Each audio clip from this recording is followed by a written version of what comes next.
السلام علیکم دوستو ساتھیوں، میں ہوں سمیع ابراہیم اور آپ دیکھ رہے ہیں سمیع ابراہیم یوٹیوب چینل۔ 6 سپٹمبر ہے، آج اتوار کا دن ہے، سن ہے 2020۔ کراچی کے حوالے سے جو اچھی خبریں ہیں وہ ہم پچھلے اپنے 2-3 ویلاگز میں اپنی جو میری آپ کے ساتھ یہ جو ویڈیو انٹریکشن ہے اس میں ہم نے بات کی ہے۔ آج ایک تو آپ کو یہ بتائیں گے کہ یہ سارا معاملہ کیسے ہوا، کیونکہ وزیر اعلیٰ جو کہتے تھے کہ میں کبھی اختیارات پر کمپرومائز نہیں کروں گا اور یہ صوبے پر حملے کی بات ہے، اب وہ ایک پروونشل کوآرڈینیشن اور امپلیمنٹیشن کمیٹی تمام معاملات کو دیکھے گی، اور یہ جو 1100 ارب روپے کا جو پیکج ہے کراچی کا، جو منصوبے اس میں بنیں گے، جس طریقے سے کام ہوگا، وہ سارا جو وہ کوآرڈینیشن اور امپلیمنٹیشن کمیٹی ہے صوبائی، وہ اس کو دیکھے گی۔ اس کے سربراہ تو وزیر اعلیٰ ہیں، لیکن اس میں نمائندے ہیں تحریک انصاف کے، اس میں نمائندے ہیں MQM کے، اس میں نمائندے ہیں بزنس کمیونٹی کے، اس میں پاکستان فوج کے نمائندے ہیں، پاکستان کی ایجنسیز کے نمائندے ہیں۔ تو گویا وہ فیصلے جو وزیر اعلیٰ صاحب خود کرتے تھے پہلے سندھ میں، پچھلے 12 سال سے سندھ میں پیپلز پارٹی کی گورنمنٹ رہی ہے اور ابھی بھی انہی کی گورنمنٹ ہے، اور وہ تمام فیصلے بلا شرکت غیرے کرتے رہے ہیں۔ اور شروع میں بھی یہی کہا تھا چیف منسٹر صاحب نے کہ سندھ کی طرف کو آنکھ اٹھا کے نہ دیکھے۔ زرداری صاحب نے بھی یہی کہا، بلاول بھٹو نے بھی یہی کہا، اور کسی طریقے سے بھی انہوں نے کہا کہ جو یہ صوبائی معاملات ہیں، جو اختیارات ہیں، ان میں ہم کوئی شیئرنگ برداشت نہیں کریں گے۔ پھر کیا ہوا یکایک کہ وہی وزیر اعلیٰ جو پہلے کمیٹی کے بارے میں بھی گفتگو اس طرح کی کرتے تھے کہ سوال ہی پیدا نہیں ہوتا، یہ میں آج آپ کو پوری تفصیل بتاؤں گا کہ بیہائنڈ دا سین کیا ہوا، کس نے کیا رول ادا کیا، اور اب یہ جو منظرنامہ ہے یہ اس کا کیا امپیکٹ ہے پاکستان کی پولیٹکس پر۔ جو اپوزیشن APC پلان کر رہی ہے، جس میں مولانا فضل الرحمان پھر دوبارہ نون لیگ اور پیپلز پارٹی کے ساتھ تھوڑا دوبارہ ان پر اعتماد کرنے کی بات کر رہے ہیں۔ کیا وجہ ہے کہ نواز شریف صاحب نے بھی بلاول سے گفتگو کی اور وہ ٹیلی فونک کنورسیشن ہوئی، شہباز شریف صاحب آئے پوری پولیٹیکل اپنے ساتھیوں کو لے کے، اور مریم نواز صاحبہ نے یہ جو سب کچھ کیا، یہ بنیادی طور پر یہ سارا کچھ ہے کہ آج میں آپ کو اس کی تفصیلات بتاؤں گا۔ جو ہمارے پاس اطلاع ہے اس میں پرائم منسٹر عمران خان یہ فیصلہ کر چکے تھے کہ وہ سندھ میں گورنر راج لگائیں گے، کیونکہ جو صورتحال ہوئی جس انداز میں، اور اس کے مختلف اس کے پہلو ہیں۔ GDA کے جو لوگ ہیں، کیونکہ ڈاکٹر فہمیدہ مرزا اس کی سربراہ ہیں، انہوں نے جو الائی ہیں تحریک انصاف کے، انٹیریئر سندھ کے حوالے سے انہوں نے بتایا کہ بہت زیادہ پیپلز پارٹی اپنے مخالفین کے ساتھ برا سلوک کر رہی ہے۔ پھر اس کے بعد یہ جو کراچی کے معاملات اور یہ جو دوسرے معاملات ہیں، اس میں جو MQM ہے اس کا یہ کہنا تھا کہ یہ بہت ایک ایسی سچویشن ہے کہ اس میں لوگ بہت سفر کر رہے ہیں، اور ظاہر ہے MQM کا سیاسی مقصد بھی تھا، GDA کا بھی سیاسی مقصد تھا، تحریک انصاف کے لوگ بھی یہی چاہ رہے تھے۔ 10 سیٹس ہیں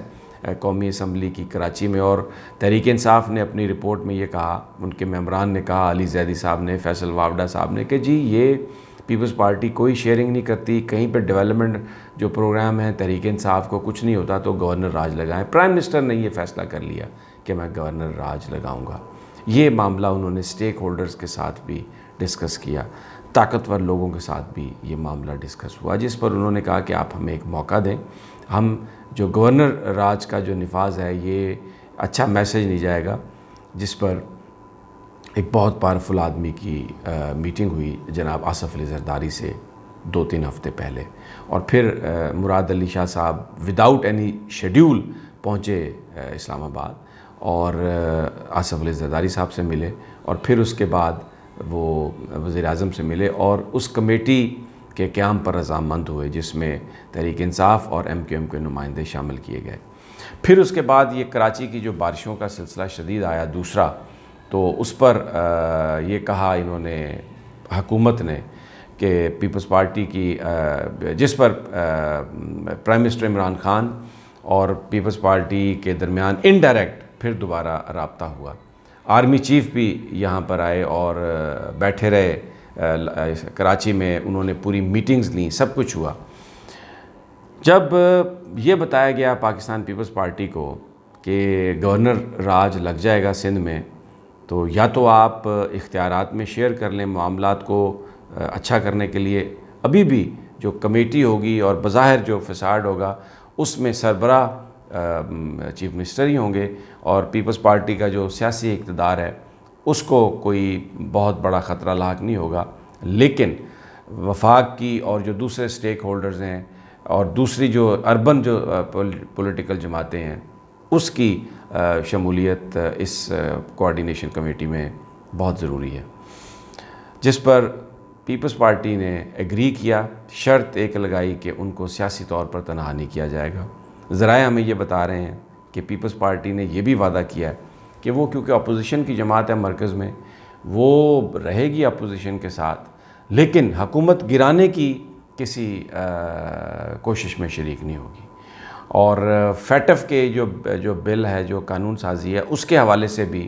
وہ اپنا جو رویہ ہے اس کو پاکستان کی جو ضروریات ہیں اس کے مطابق بنائے گی۔ اب یہ جو امپلیمنٹیشن کمیٹی ہے، اس میں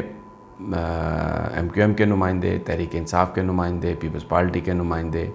اور اس کے علاوہ تاجروں کے نمائندے، ایجنسیوں کے نمائندے، پاکستان کی فوج، یہ جو بھی کانٹریکٹ ہیں 1100 ارب روپے کے، پہلے مرحلے پر 1100 ارب ہیں اور اس کے بعد 800-900 ارب مزید آئیں گے۔ کچھ منصوبے 1 سال کے ہیں، جو بڑے سے بڑا طویل جو منصوبہ ہے وہ 3 سال کا ہے۔ سب سے پہلے اس میں تجاوزات صاف کی جائیں گی، اور جو نالوں کے ارد گرد اور سڑکوں پر جو لوگ آ کے بیٹھ گئے ہیں، صوبائی حکومت ان کو گھر فراہم کرے گی۔ جو ریکنسٹرکشن ہے ساری، وہ یہ جو امپلیمنٹیشن کمیٹی ہے یہ اس کو دیکھے گی۔ اس میں ISI کے نمائندے ہیں، اس میں فوج کے نمائندے ہیں، اس میں تاجروں کے نمائندے ہیں، شہریوں کے نمائندے ہیں، اور کوئی جو ماضی میں گھپلا جیسے ہوتا رہا کہ منمانیاں کر کے ٹھیکے دیے گئے، سڑک بنی نہیں ہے لیکن کروڑوں اربوں روپے اس کے لیے پے ہو گئے، یہ بات بالکل نہیں ہوگی۔ شہر کا ایک نیا سیوریج سسٹم ہوگا جو 3 سال میں، اور تقریباً 150-200 ارب روپیہ اس پہ لگایا جائے گا۔ شہر سے گندا پانی سارا نکلے گا۔ جو شہر کے پینے کا جو پانی کا مسئلہ ہے، 3 سال میں وہ مسئلہ سارا حل ہوگا۔ نئی بڑی پائپ لائنز بچھائی جائیں گی، تمام علاقوں کو کنیکٹ کیا جائے گا، 3 سال کے اندر پانی کا مسئلہ حل کیا جائے گا۔ اور جو کراچی الیکٹرک سپلائی کا معاملہ ہے، 3 سال کے اندر وہ مستقل بنیادوں پر حل کیا جائے گا، اور اس بات کا امکان ہے کہ جو کراچی جو الیکٹرک کمپنی کی جو مینجمنٹ ہے وہ تبدیل ہو جائے۔ حکومت نے بالکل یہ وارننگ دے دی ہے سٹیک ہولڈرز نے کراچی الیکٹرک سپلائی کو کہ اگر آپ نے ان شرائط کو پورا نہیں کیا، شہریوں کے لیے بجلی پورے صحیح انداز میں اگر آپ نے فراہم نہیں کی، تو آپ سے بھی یہ واپس لے لیا جائے گا۔ سڑکوں کی تعمیر بالکل اسی طرح ہوگی، سکولز بنائے جائیں گے، ہیلتھ کا سسٹم بہت امپروو کیا جائے گا، اور سب سے بڑا جو ایشو ہے شہر کی ٹرانسپورٹ کا، میس ٹرانزٹ، کراچی سرکولر اور سڑکیں جو ہے اس میں کشادہ کی جائیں گی، اور یہ سارا منصوبہ 3 سال میں کمپلیٹ کر لیا جائے گا۔ کوئی ٹھیکہ انڈیویجولی کوئی ڈپارٹمنٹ نہیں دے سکے گا، جو کچھ بھی کیا جائے گا وہ اس کوآرڈینیشن اور امپلیمنٹیشن کمیٹی کی زیر نگرانی ہوگا۔ یوں عقابی نظروں سے یہ ہوں گی۔ اور یہ میں آپ کو بتا دوں ایک بات، ابھی یہ جو میٹنگ ہوئی ہے کراچی میں، اس میں ISI کے سربراہ جنرل فیض بھی شامل تھے، اس میں corps commander Karachi general Humayun بھی شامل تھے۔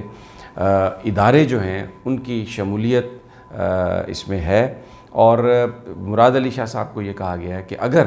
یہ معاملات آپ آئین اور قانون کے مطابق کرپشن فری انداز میں حل کرتے رہیں گے تو پیپلز پارٹی کی حکومت کو کوئی خطرہ نہیں ہوگا۔ پیپلز پارٹی نے بیہائنڈ دا سین یہ یقین دلایا ہے کہ ہم APC میں جائیں، جو کچھ مرضی کریں، لیکن اس تحریک انصاف کی حکومت کو مرکز میں گرانے کے لیے ہم کسی بھی کوشش کا حصہ نہیں بنیں گے۔ ہم کوئی ایجیٹیشن، جو اگر کوئی یہ اپوزیشن چلانے کی بات کرتی ہے، ہم نہیں کریں گے۔ قانون سازی میں حکومت کی مخالفت ضرور کریں گے، لیکن جن قوانین کا تعلق پاکستان سے ہے، جو پرسن اسپیسیفک نہیں ہے، مثلا جیسے فیٹف کے قوانین ہیں، جیسے دوسرے قوانین ہیں، تو اس میں ہو سکتا ہے کہ بظاہر بیان بازی ہماری ہوگی، لیکن بیہائنڈ دا سین انہوں نے اس بات کا یقین دلایا کہ وہ سارے جو قوانین ہیں ان کو پاس کر دیا جائے گا۔ تو دوستو، یہ جو APC ہے، اور پھر اس پر پرائم منسٹر نے یہ بھی یقین دلایا سندھ چیف منسٹر کو کہ انٹیریئر سندھ میں جو نقصانات ہوئے ہیں، کیونکہ وہاں پر بھی بارشوں سے بڑے نقصان ہوئے ہیں، اس کے لیے بھی وہ علیحدہ ریلیف پیکج دیں گے۔ تو پیپلز پارٹی اور بنیادی طور پر جو نون لیگ کی یہ کوشش تھی کہ وہ کسی طریقے سے پیپلز پارٹی کو اپنے ساتھ ملائے، کیونکہ نواز شریف صاحب کو یہ بھنک پڑ گئی کہ پیپلز پارٹی نے تو اپنے معاملات بیہائنڈ دا سین طے کر لیے ہیں اور ان کی جو سندھ میں حکومت ہے وہ کنٹینیو کرے گی، تو اپنے آپ کو ریلیونٹ بنانے کے لیے، کیونکہ وہ بھی کوشش کر رہے ہیں basically carrot and stick approach ہے کہ کوئی جس طرح ماضی میں آزادی مارچ دکھا کے وہ باہر چلے گئے کہ اب پھر کسی طرح اپوزیشن کو، مولانا فضل الرحمان کو اور پیپلز پارٹی کے ساتھ مل کر وہ حکومت کو کوئی ایک ایسا دباؤ دیں اور ایسا منظرنامہ پیش کریں جس میں یہ سمجھیں پاکستان کے سٹیک ہولڈرز کہ اب یہ جو سیٹ اپ ہے یہ شاید تبدیل ہو سکتا ہو، عمران خان صاحب کی گورنمنٹ جو ہے وہ گر سکتی ہو، تو اس خطرے کی بنا پر وہ یہ دکھا کر تو اپنے لیے کوئی رعایت نواز شریف صاحب لینا چاہ رہے تھے۔ اب اے پی سی تو ہوگی، آگے بھی پلان چلیں گے، لیکن پیپلز پارٹی اپوزیشن کی وہ جو بھی ان کی پلاننگ ہوگی اس میں اگر وہ بظاہر کہیں شرکت کرتی ہوئی بھی نظر آئے گی تو اس حکومت کو گرانے کی کوششوں کا وہ حصہ نہیں بنے گی، کیونکہ بیہائنڈ دا سین ان کو بھی اس بات کی گارنٹی دے دی گئی ہے کہ آپ کی حکومت کو نہیں گرایا جائے گا، اور وہ بھی یہ گارنٹی دیتے ہیں کہ عمران خان صاحب کی گورنمنٹ کو نہیں گرایا جائے گا۔ اب اس سارے حوالے میں پنجاب کے وہ گروپ جو عثمان بزدار صاحب کو ہٹانا چاہتے تھے وہ بھی اس وقت شدید پریشانی کا شکار ہیں، اور ایکچولی ان کے ہاتھ کچھ نہیں آیا، اور مرکز میں بھی کچھ نہیں آیا۔ مریم نواز صاحبہ اور نواز شریف صاحب کی جو پالیٹکس ہے وہ ہمیں بہت پریشانی کا شکار نظر آتی ہے آگے، لیکن جو لوگ شہباز شریف صاحب کے ساتھ ہیں، کیونکہ شہباز شریف جو ہیں وہ بیہائنڈ دا سین وہ اس طرح کی کوششیں کر رہے ہیں کہ اپنے بھائی کو وہ ابھی بھی قائل کر سکیں کہ آپ بس ختم کریں سارے سلسلے کو، اور یہاں پر اگر ہم کوئی ایسا کوئی سچویشن کریٹ کرنے میں کامیاب ہو جائیں جس میں حکومت کے ساتھ تعاون کا ہاتھ بڑھائیں اور کچھ نرمی ہمیں ہو جائے تو یہ پارٹی کے لیے بہتر ہوگا۔ عمران خان صاحب کا ابھی تک ٹوٹل انکار ہے، وہ کسی طرح بھی کوئی احتساب کے معاملے پر کمپرومائز کرنے کے لیے تیار نہیں ہے، لیکن جو بڑے باخبر ذرائع ہیں وہ یہ کہتے ہیں کہ پرائم منسٹر اس بات پر ضرور غور کرنے کے لیے تیار ہوں گے